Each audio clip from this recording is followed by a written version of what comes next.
Muito bem, meus amigos, estamos aqui com Fernando Oliveira, que vai falar para nós um pouco dessas maravilhas que foram confeccionadas aqui durante o treinamento na prática, nos dias 20, 21, 22 e 23 de setembro, que serão apresentados no Campeonato Mundial do PEN, no Sorbetel, em Nantes, na França, em outubro. Exato. Conta para nós essas maravilhas, Então, Fernando. A Mundial do PAN, ele tem uma comanda, né, que você precisa entregar. Então são vários produtos com peso, medida, não é só a receita, a quantidade, tem que ser tudo certinho. Um dos principais é a baguete francesa, né, que é essa baguete, que ela precisa ter 55 centímetros, precisa ter 250 gramas depois de assada, isso tudo, a quantidade de cortes, entre 5 a 7 cortes, tudo isso. Então, com 5 quilos de massa, você precisa fazer 10 baguetes francesas. O restante da massa, você tem que criar 5 pães longos, né, que eles chamam baguetes longas, baguetes artísticas, pesando 400 gramas depois de assada.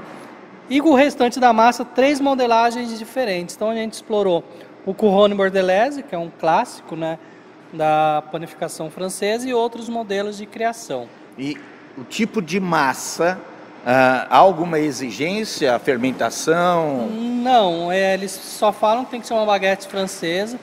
A gente optou por polish, por ser uma fermentação mais leve, uma casca mais fina, né? Eu, o Hannes, o Lucas, a gente acha que é um pão mais saboroso do que usar só a fermentação natural. Então essa baguete é feita com fermentação biológica. Muito bom, muito bom. Depois tem o pão típico do seu país. Então esse pão azul, ele é um pão feito com genipapo, por isso que dá essa coloração. Ele tem licuri, que é um coquinho típico da Bahia. Tem tapioca e ele tem que ser um pão, Ângelo, aromático. Então utilizamos amburana para trazer o aroma para esse pão. É um pão muito saboroso. Meus amigos, é saboroso mesmo e o aroma é indescritível, tá? Pode estar certo disso. Então esse é o pão típico. Uma novidade, né, esse ano, sempre eles pediram um pão orgânico, a farinha orgânica, todos os utensílios que você utiliza. Então você tinha que criar e isso gerava algumas polêmicas. Então esse ano, um padeiro francês vai dar a massa orgânica. Então ele que vai bater essa massa e vai entregar a massa crua 30 minutos antes ali de começar a competição. Ele vai bater a massa e entregar a massa para a gente e a gente escolhe o que fazer com essa massa. É uma massa que chama Respecto Panis, é muito pouco fermento natural, muito pouco fermentação biológica, porque demora muito tempo para um grau de dificuldade imenso. Então, para chegar num nível de qualidade, sem saber que tipo de massa eles vão entregar, então vai ser uma surpresa no dia. Entendi. Então, esse é o orgânico. Tem o pão nutricional que eles pedem. O pão nutricional, eles pedem em 3 modelagens de pães. E tem que ser um pão que não pode ultrapassar a quantidade de sal que eles pedem.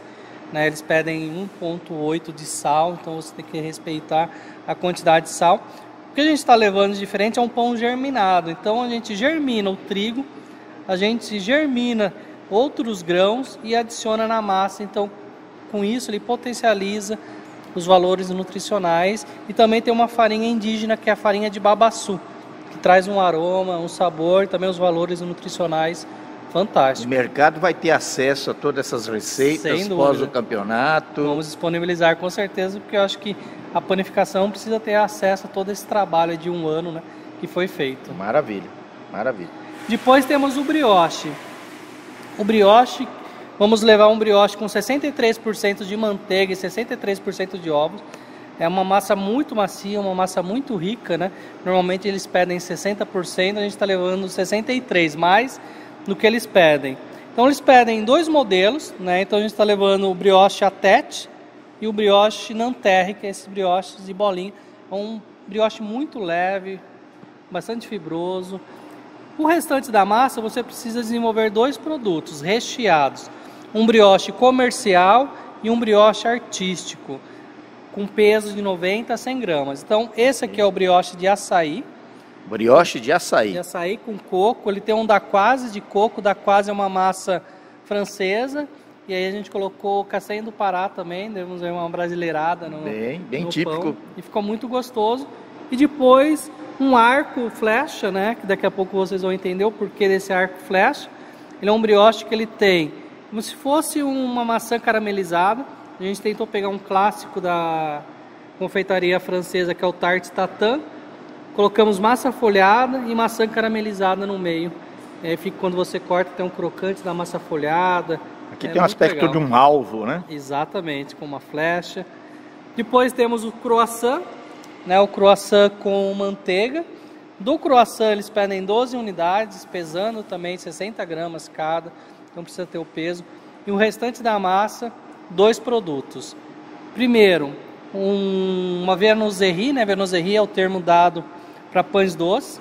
Essa viennoiserie, ela tem um financier de castanha do Pará e um creme exótico que é manga, banana e maracujá, e um machu, né, que é uma pâte à choux em cima, e depois o pão chocolate, que seria comercial. Então, ao invés de normalmente pão chocolate, você coloca só o chocolate. A gente fez um brownie com nibs de cacau, um nibs típico da Amazonas, e também colocamos o sablé de chocolate, que dá crocância, né? Aqui embaixo dá para ver que tem um sablé e dentro tem um brownie. Depois... Meus amigos, podem estar certo. Uma delícia, o aroma é inconfundível e ó, o sabor incomparável. E aí, para finalizar, temos que preparar tartines, né? Ou a brusqueta, como é conhecida, 5 tipos. Aliás, 5 unidades. A gente tem que pegar um pão, escolher um pão que foi feito, fatiar e entregar uma tartine com peso de 160 a 180 gramas. A gente escolheu o pão de genipapo, porque ele é muito gostoso, e optamos por uma versão vegetariana, né? Porque vem crescendo bastante no mundo inteiro. Então tem um hummus de beterraba, tem legumes cozidos, temos também cogumelos salteados, cenoura crua, mussarela de búfala. A gente tentou trabalhar com texturas diferentes com legumes, né? E fica um sabor incrível. Além do sabor, é uma refeição fantástica, completa, tá? E leve. É isso mesmo. E depois, mini sanduíches, né? Também é uma novidade.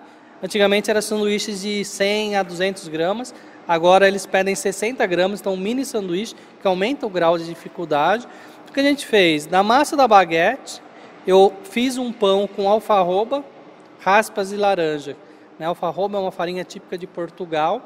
Depois colocamos presunto parma, gomos de laranja, cream cheese com mel, geleia de laranja e também o queijo Tulha, né? Que é um queijo brasileiro premiado mundialmente. Então a gente também quer levar esse queijo para lá, já que eles conhecem, é um queijo bem respeitado. E para finalizar tem a peça artística, né? Esse ano eles definiram um tema, é a primeira vez que eles definem um tema. Antigamente cada equipe escolhia o que ia fazer, esse ano eles definiram um tema que é o esporte no mundo, né? Então a gente imaginou que todo mundo ia pensar que a gente ia levar o futebol, né? Que o Brasil é o país do futebol, então a gente foi totalmente contra. A gente vai levar um esporte indígena, do arco e flecha, porque como é um tema, um esporte no mundo, a gente tentou entender de onde surgiu o esporte. Primeiro da necessidade, né, da caça, a sobrevivência, que surgiu o esporte. E a caça é uma delas com arco e flecha. Então os índios no Brasil sobreviviam através do arco e flecha, que hoje é um esporte olímpico, um esporte conhecido mundialmente. Então a gente fez um índio com o tema, né, o arco e flecha, colocando um pouco da natureza do Brasil, né? Tem uma flor que simboliza o arco e flecha, tem a base que é uma base fermentada, que simboliza o trabalho indígena manual, né? O planeta simbolizando todo o que significa, já que é o esporte no mundo, e o índio é toda uma peça feita com pão, uma massa que não leva fermento, tem 1,40 m de altura e 60 centímetros de base, né? Então uma peça bem complexa, uma peça que demora bastante para ser feita, mas a gente, eu, Ioannis, o Lucas, a gente está super feliz com o resultado aí que vocês vão ver aqui na prática. Gente, magnífico.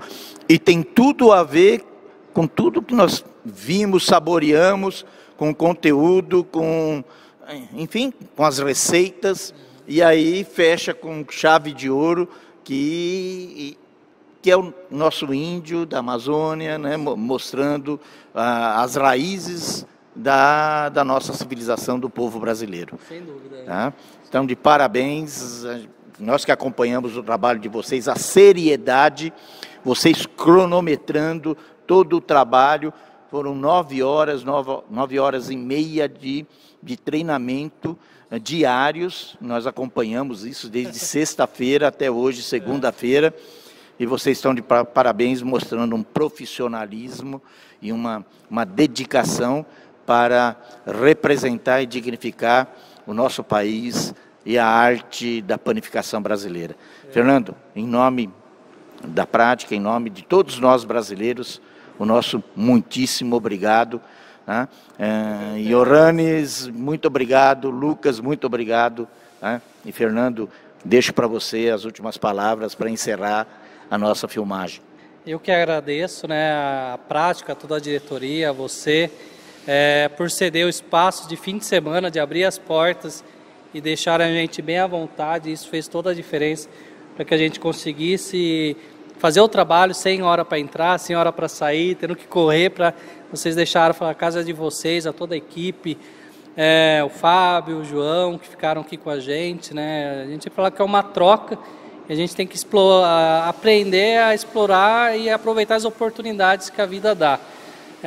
Eu sou muito grato ao Yohannes por ter me selecionado para participar do Mundial. Eu acho que a Copa do Mundo, o Mundial do PAN, eu acho que para qualquer profissional, assim como um atleta, né, a gente está falando de esportes, acho que essa competição é o auge de qualquer profissional chegar, de ficar entre os melhores do mundo. Eu já tive uma outra oportunidade, é um aprendizado incrível, né, eu falo que agora eu acho que me aposento um pouco de competição e faço o convite para novos profissionais participarem. Acho que a panificação brasileira é muito rica, né, vem crescendo muito a panificação, a gente olhar, né, Ângelo? Para trás não tinha isso, não tinha essas competições. Ao Yohannes também, que sempre lutou para trazer essa competição para o Brasil e que outros profissionais, e eu tive a oportunidade de conhecer na FIPAM, que eu acabei me tornando amigos, e você vê a evolução deles. Eu acho que o profissional começa a enxergar a panificação de uma outra forma, que a panificação não é só ali o fundo da padaria, que a panificação é matemática, é cálculo, é criatividade, é paixão. Eu acho que é isso. Eu acho que o convite é que o pessoal não percam as próximas, né, competições, participem, incentivem, que eu acho que todo mundo vai ganhar. E muito obrigado. Um forte abraço, meus amigos. Sucesso, que Deus abençoe vocês. Obrigado pelo exemplo que estão dando para todos nós. Um forte abraço.